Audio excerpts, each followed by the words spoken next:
Nay, hanggang kailan po kayo dito? Hanggang katapusan. Hanggang katapusan? Nay, kakasimula pa lang ng buwan ah. Rod naman, ayaw mo ba ako makasama? O baka naman itong asawa mo ang may ayaw? Ayaw mo ba ako makita ha, Naning? Ah! Hindi ko talaga maintindihan kung ano nakita ng anak ko sa'yo. Ay, pwede ho ba? Ayoko ho ng gulo. Eh ako gusto ko! Sabi ko na ako sa'yo, sinira mo ang buhay ng anak ko! Wala siyang mapapala sa'yo! Kailan, hindi kita matatanggap bilang manugang! Naning, pauwi ka na ba? Sakay ka na, atid na kita sa inyo. Sinasabi ko na nga ba eh, may tinatagong baho itong si Naning. Tama ang hinala ko, may ibang lalaki siya. Makakarating ito kay Rod. Sabi ka nga sa akin ng totoo. Anak ko ba talaga si Jek? Rod, ano man nangyayari sa'yo? Bakit nagsasalita ka ng ganyan? Totoo ba? Totoo ba? Pa-DNA test mo na yung anak mo para matapos na to. Sir, nakakahiya naman po. Maabala pa kayo. Gusto ko rin matapos ng chismis na to. Ayan na, Naning. Oh, yan yung ganti mo sa binan mong impacta. Eto mas healthy, oh.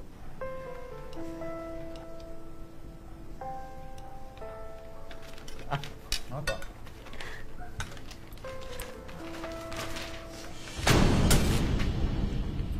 Ano to? DNA test result. Patunay na mali ka. DNA test ka? Oo. Naalala mo nung kinuna kita ng buhok? Tinuloy ko yung pagpapa-DNA. Maulog ka talaga, kalokohan, no? Para lumabas na yung totoo! Rod, sirang-sira na ako sa mga tao. Dahil dyan sa chismosa mong nanay.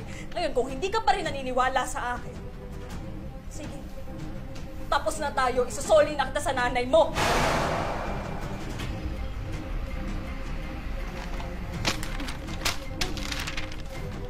Tignan mo. Basahin mong mabuti dahil patunay ito na anak naman talaga ni Rod si Baby Jack. Kaya hindi mo na ako masisiraan dahil nandito na yung totoo. Kaya utang na loob, tigilan niyo na yung paninira sa akin. Saksak mo to sa baga mo! Ha?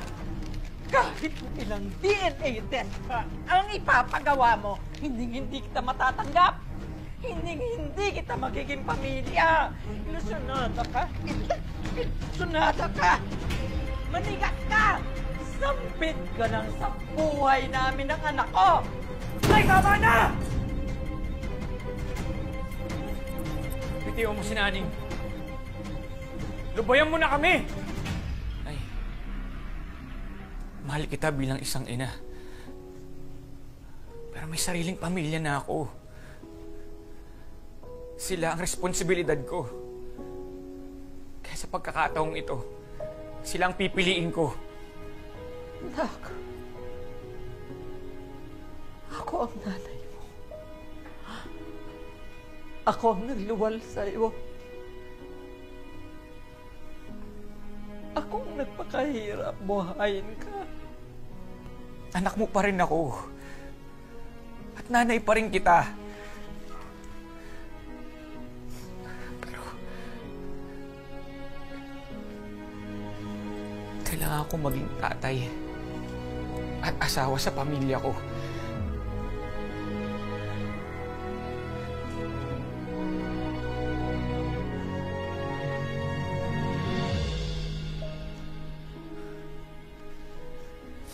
Ano ibig mong sabihin?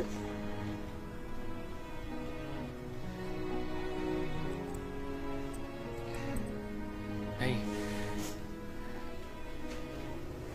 lilipat na po ulit kami ng matitirahan. bubukod na kami. Sana, Nay, huwag niyo na po kaming guluhin. Ano? Saan ako titira?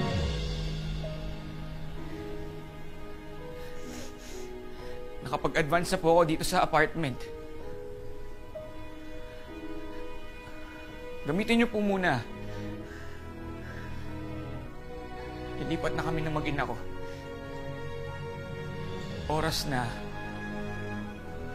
para ang pamilya ko naman ang piliin ko.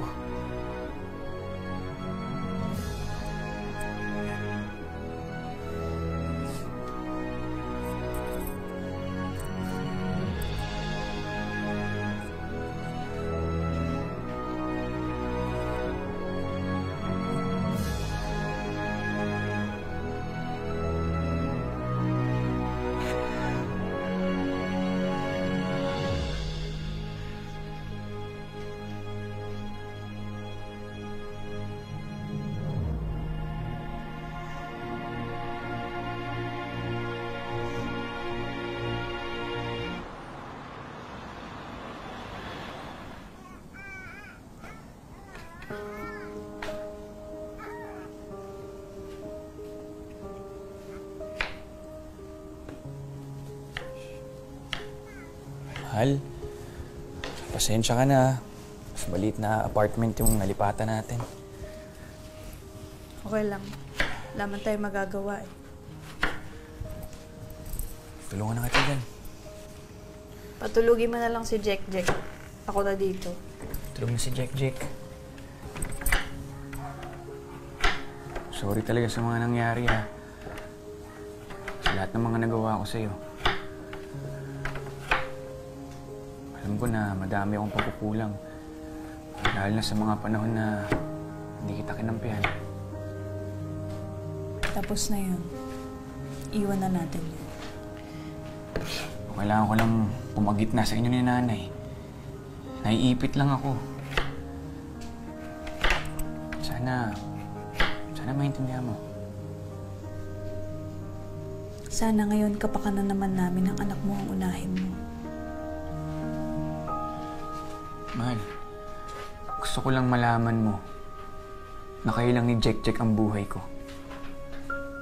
Walang hihigit na kahit na sino. Kahit si Nanay pa yan.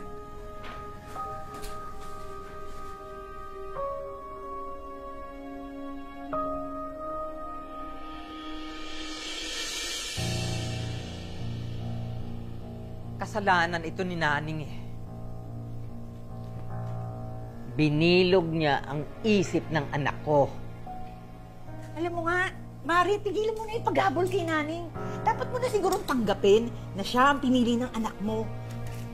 Hindi mo alam ang sinasabi mo. Wala ka kasing anak. Matandang dalaga ka eh. Kaya hanggang ninang ka lang. Hoy, Senny, iniwan ka nga ng anak mo eh. Gusto mo ba, iwan din kita? Marami akong mga pamangkin dyan ang gustong kumupkup sa akin. Pero hindi kita kailangan. Kasi... Inaano-ano kasi ako eh. Pinapainit mo ulo ko lalo.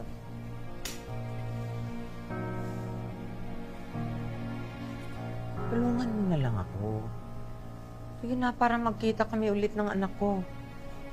Eh, paano nga? Igalit nga siya sa'yo. Tanong mo dun sa mga marites. Kung saan sila lumipat. Anong balak mo? Basta, hindi ako magpapatalo sa kanya.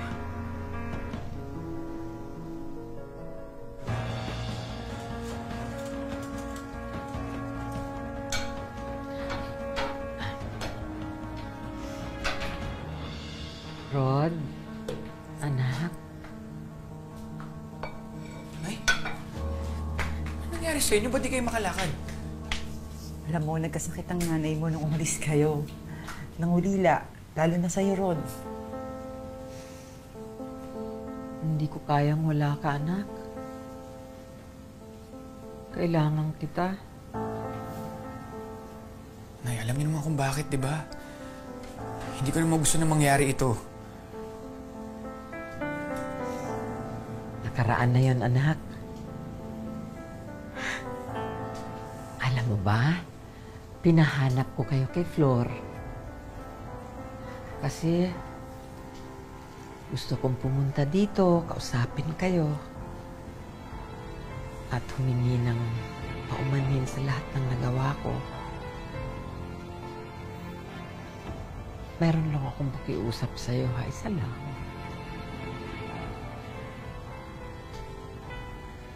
Nay, ano na naman? Pwede sana dito na muna ako hanggang sa gumaling ako.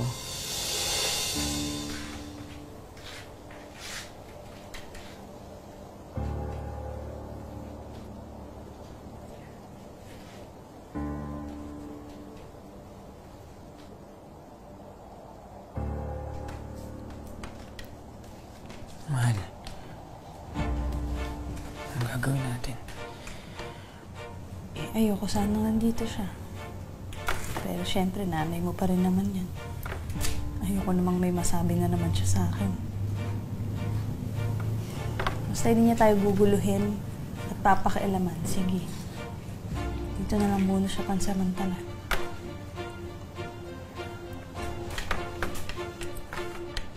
Salamat, mahal. Salamat. Naku. Salamat, ha. Salamat, naning.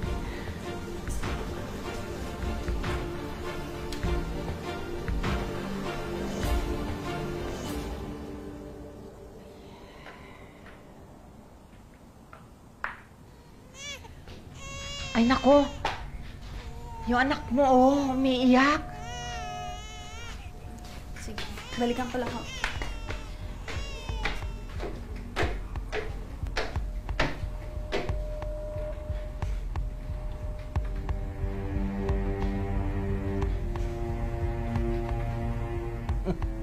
Hindi pa ako tapos sa'yo, naning. Sinihira mo kami ng anak ko. Ito ang dapat sa'yo.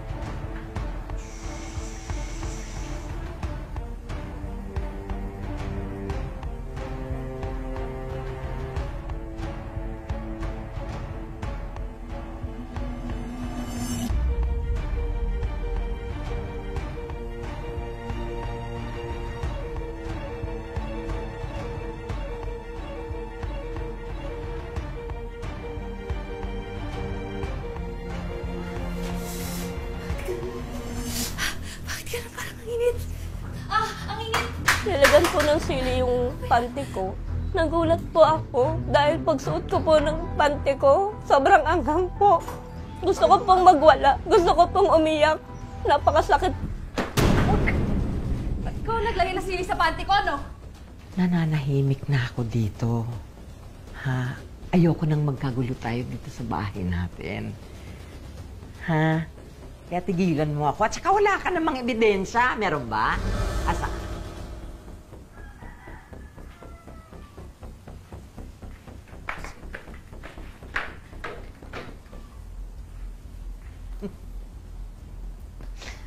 Oh, ano? Di ang galing ko maglumpu-lumpuhan. Nakakabagot yung... Oh, buong araw ka nakaupo. Sakit sa puwet. Ay! Ilang kailan ka ba magpapanggap na may sakit ka? Di ka naman makalakad. Hanggang sa maghiwalay si Rod at yung naning na yan. Guguluhin ko ang buhay nila hanggang isa sa kanila sumuko na. Itigil mo na yan. Dali.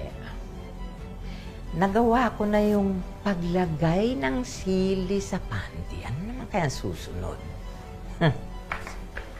Eh di tama nga mo yung kutob ko. Kayo talaga yung naglagay ng sili sa panty ko. Ano yan? Nakakatayo mo kayo? Hindi kayo limpo? Napakasinungaling niyo talaga. Hanggang ngayon, ang sama-sama pa rin talaga ng ugali niyo. Nakakalakad naman talaga ako. Kaya lang, masakit talaga. Pero sinusubukan ko para naman meron akong pakinabang dito sa bahay. Sinungaling ka? Ang tagal-tagal kong nagtimpi sa inyo. Ang tagal-tagal kong nagtiis. Pero ngayon, hindi na. Ikaw yung chismosa. Ikaw yung demonyo. Ikaw yung hayop. Napakasinungaling mo! Eh di umalis ka. Umalis ka sa pamamahay ng anak ko. Umalis ka na sa buhay ng anak ko! Dati nire-respeto ko pa kayo. Pero ngayon, kayo mismo ang sumira ng respeto ko sa inyo. Eh di wag mo ako irespeto. Dahil hindi rin kita nire-respeto kahit kailan hindi. Dahil hindi ka ka-respeto! At marunong din akong lumaban!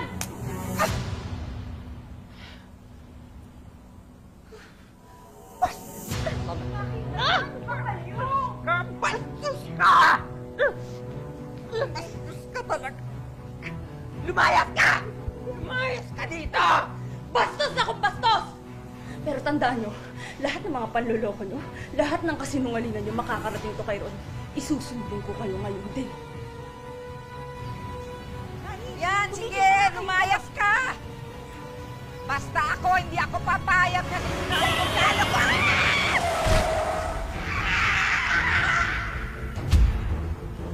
Nay! Sally!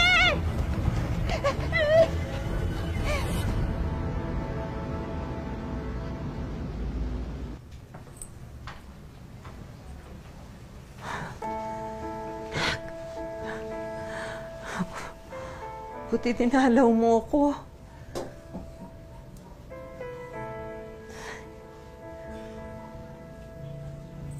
Nakausap ko na yung doktor nyo.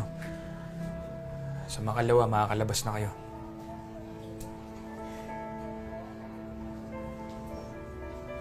Salamat at hindi mo ako pinabayaan. Gagapan ko yung mga babayaran dito. Maglo-loan ako sa opisina. Hindi ko kayo pababayaan. Pero kapag nakalabas na kayo dito sa ospital, hindi nyo na kami makikita. Lalayo na kami ni Naning sa inyo. Mas mabuti pa na magkanya-kanya na tayo. Hindi kong papatawad yung ginawa nyo. Niloko mo ako. Niloko nyo yung sarili nyong anak para makuha yung gusto nyo. Niloko nyo kami. Sinaktan nyo pa si Naning.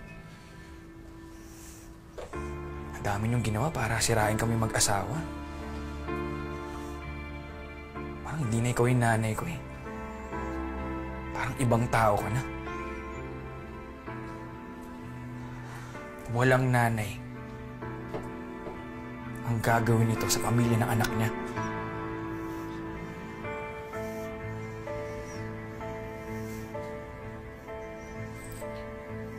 Hindi ka na. Ha?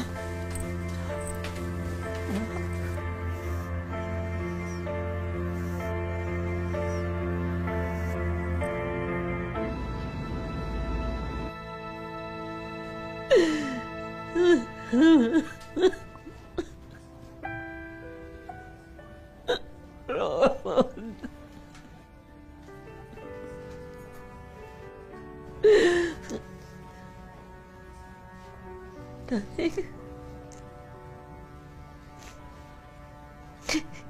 Si Ron, kasama mo.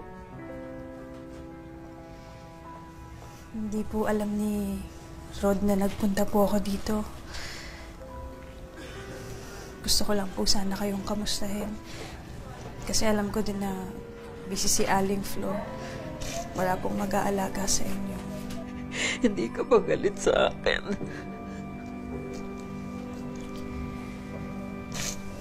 Nagalit po. Pero mas nangingibabaw pa rin po yung pag-aalala ko sa inyo. Lalo pa alam ko mag-isa kayo dito. Mali ako sa lahat ng ginawa ko.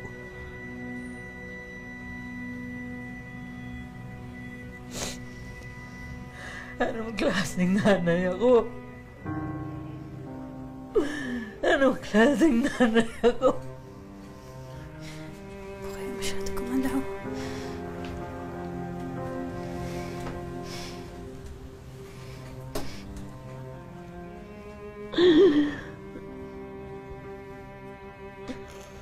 Patawarin mo ako.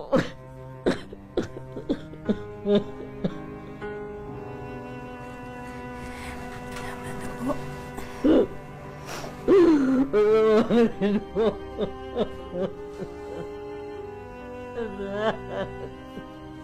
Magsisimula po tayo ulit.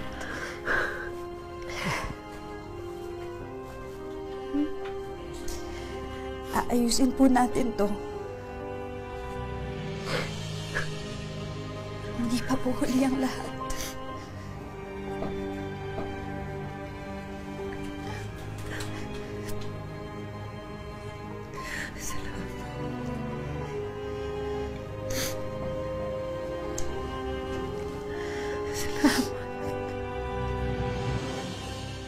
Hindi na bago sa atin ang awayan ng biyanan at manugang.